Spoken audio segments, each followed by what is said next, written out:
Good to see you. Alright there, Revenants, welcome back to Code Vein in the Road to 100, and for my members of the channel, apologies to you. I've been out for about 3 or 4 weeks here. It's been quite a long hiatus from the channel, from recording, so on and so forth. I am back, and things will continue as normal, as they once were.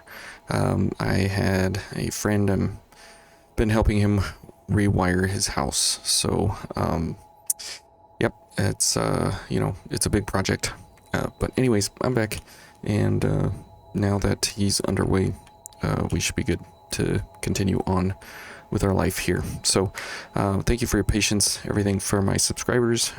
You've been really going at it, watching the archives and stuff, so thank you for that, and let's get started. So as we picked up in 84 stars here, we're going against Aurora this time, as we made our way through the cathedral. And this time, as if you don't remember what we're doing in 84 stars, what we are doing is just kind of average builds, what you might show up to a fight with, by just putting some weapons together, putting some gifts together. And what is very interesting about Aurora for this fight is that once you get into the later stars of the game, pretty much any attack that she does, is a one-shot kill, just like any other boss. If you are not going for the element resistances here, then there's really no surviving anything that she does, and she does a whole lot to be paying attention to at any one point in time. So there will probably be a few deaths in this attempt here, to show you how this build actually kind of works. So we're going to be running 2 roars, because she is weak to crush, and in phase 1 it's ice and blood.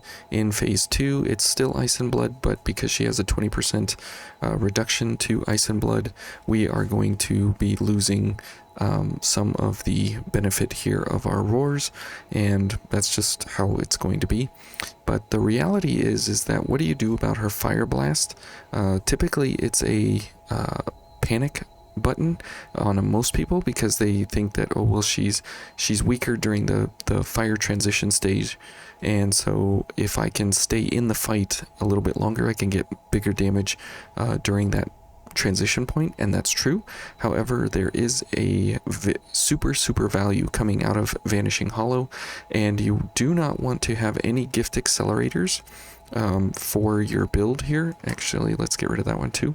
You don't want to have anything speeding up any of your gifts, because you're going to be using Vanishing Hollow to stay in the fight as long as you can, and then at the last second, well, the last couple of frames, using Vanishing Hollow to completely void her entire fire transition attack, her explosion, when she goes from one side of the arena to the other.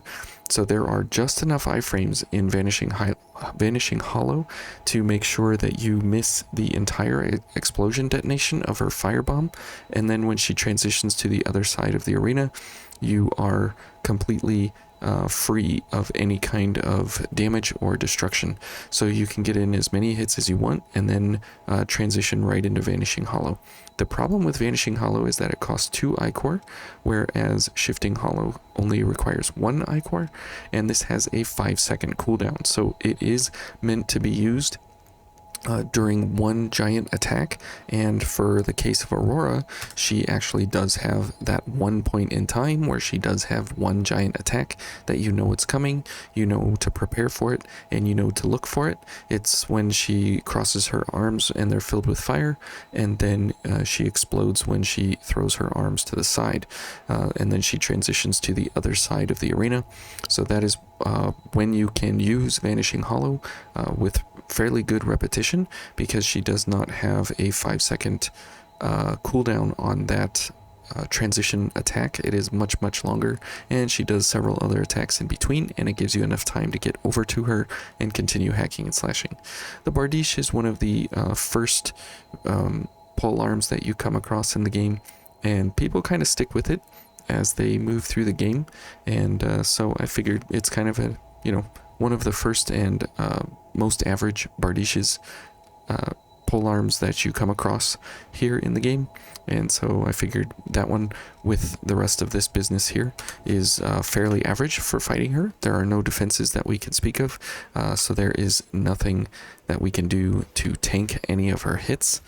Anything that she hits us with, we are just completely dead. So enjoy the show, and let's get on with when we hopefully will not be decimated immediately as we walk in. So always go straight at her. And the more dodges you can do, the better, because that gets you over to this side of the arena faster.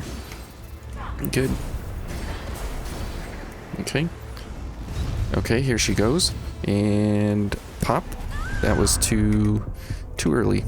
So you can see that I should have done one more roar, and then go into Shifting Hollow. So it is a fairly good timing if you can get it.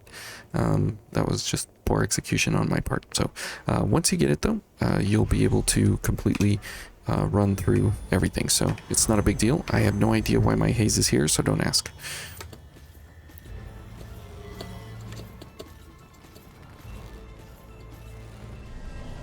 Okay, lightning this time, that's fine. Okay, you always want 2 ichor, right? Okay, I can't see. Whoops. Okay, I totally got turned around there. Sorry about that. Now, those icicles there that were just coming in, you are able to survive a few of those if you do get hit by them, but the swan fatigues or the raven fatigues here, they do have some ice defense, not much, but those icicles don't really do a whole lot of damage. They do a whole lot of balance damage, and they are meant to stagger you. So that is what those icicles are to do, is to get you stuck in place. Okay, I have no idea why my haze spawns on this side. That's very interesting. Okay.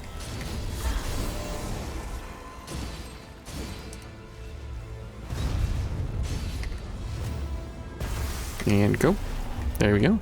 So you can see that it perfectly negates everything about her attack there, which is great. And there's the lightning hands. That's good. And here comes this again. Okay. And again, if you speed that up, if you speed up that animation, you will absolutely get decimated each and every time. So please, please, please do not get hit by that. Oh crap, we're dead. Nope. Okay. And you can see there, just enough iframes to survive the attack, which is great. Let's go ahead and heal once. And, yep, I should have seen that coming. But anyways, that is a very, very, very unique skill ability of Shifting Hollow to be uniquely suited for that one specific attack in all of the game.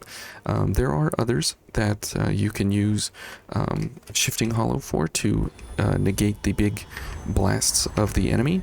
Nicola is one of them that comes to mind when he does his explosion up into the air and then comes down and does an arena attack. So if you are going against Nicola, that is something to think about. Okay, let's see if I can hit her here. And we have just enough iframes. I was a bit early on that one, but let's get some stamina here. Okay. Okay. And we'll just move out of the way here so we can get over to the other side quickly.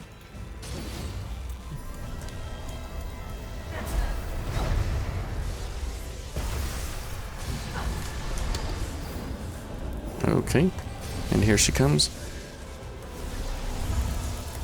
Oh, our lightning balls got me. Let's go ahead and heal behind the pillar here. Alright, good. And lightning blast. Okay, Okay, she stopped. We interrupted her, which is nice.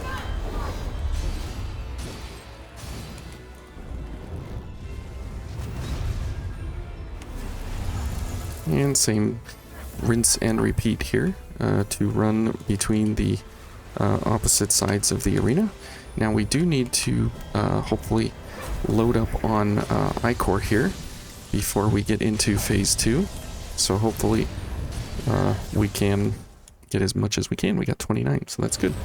So that's phase 1. Phase 2 is a wackier, bizarre, more of the same, more of the same kind of business. I dodged at the wrong time.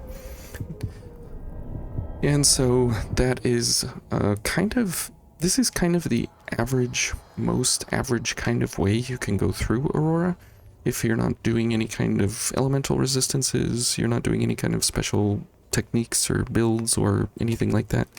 And the only thing you have is an occasional dodge for her big transition blast. This is about kind of what you can expect average-wise. So again, keep dodging. You'll miss the laser there, but for whatever reason, I did not last time. And see, we can dodge it every time. Now again, we have to, you know what it is. Do this, and then... What? Okay. We're dead. One of the icicles came back and got me from Icarus Ice. But whatever. So, you know what it is with the big red shield? Either Reaper and a gift, or a Veil attack. Now, the Veil attack is much more reliable. Because Reaper, you have to wait for it to recharge on its cooldown, unless you do some crazy parry cancel shenanigans. But otherwise, the quick drain attack is the most appropriate that you can go for.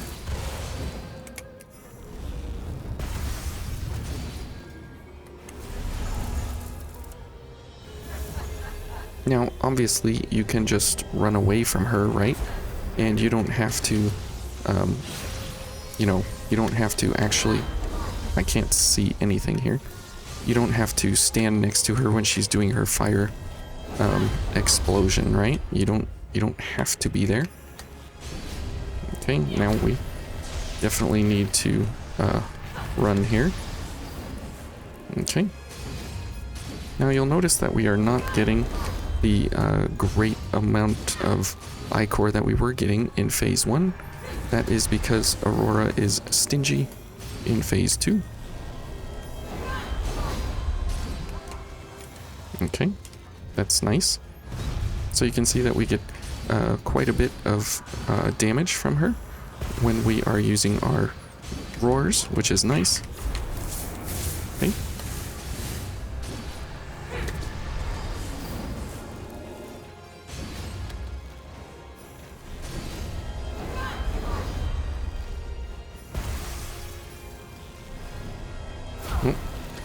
Got lightning.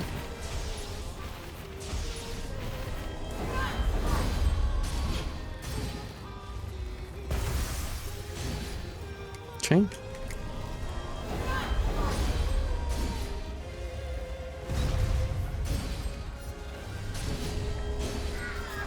Okay, so as you can see, she only transitioned once, which I'm a little bit disappointed about in phase 2 here. I was hoping for a few more transitions, but we got quite a few transitions in phase 1 that we died on. So if you're facing off against Aurora, this is kind of what you can regularly expect to see, is a lot of strange deaths, that things are just blowing up all around you and it's not clear exactly what killed you most of the time. But that fire explosion transition where she goes from side to side is one that gets a lot of people a lot of time. So watch out for that, which is why Shifting Hollow is so unique and valuable for specifically this boss fight right here. It's not really that great in regular, you know, adventuring around, but for those bosses that have the one big huge wind-up blast that you can dodge reliably and knowingly that you see it's coming, this is a very, very wonderful gift for exactly that. And you can see here we're using this Raven Fatigues here. Not a lot of dark value, not a lot of defense, not a lot of damage, very average. Same with the Bardiche here. 16, 17 is nothing, you know, super top tier amazing. We didn't even really defend with it. Low stat scalings, pretty high weight. So you can see here that there's nothing super spectacular. It's just all about trying to get your timing down as to when to use shifting or Vanishing Hollow, and other than that, it's just pretty groovy how this all pairs and works together to make sure that you have at least competent damage to go through her entire HP bars. So remember that this was about 200,000 HP that we just went through here, and it didn't even really seem you know, extra super difficult. Like, it took us a little bit of attempts here, but 15 minutes to get, or 10 minutes or so to get through it, and then you're on to the next boss. So even at New Game Plus, you know, 84 here, 84 stars, you can still have, you know, enough damage and enough output that you don't really need to stress about super min-maxing. You can just kind of throw things together, and we're in Queen's Claw here, which is an E plus Vitality, which means that we just can't take hits, and you saw that in, I mean, everything was just super one-shot. So keep that in mind as you're going through Vayne. So anyways, thank you guys for watching, and we'll see you tomorrow in the Ridge of Frozen Souls. Bye.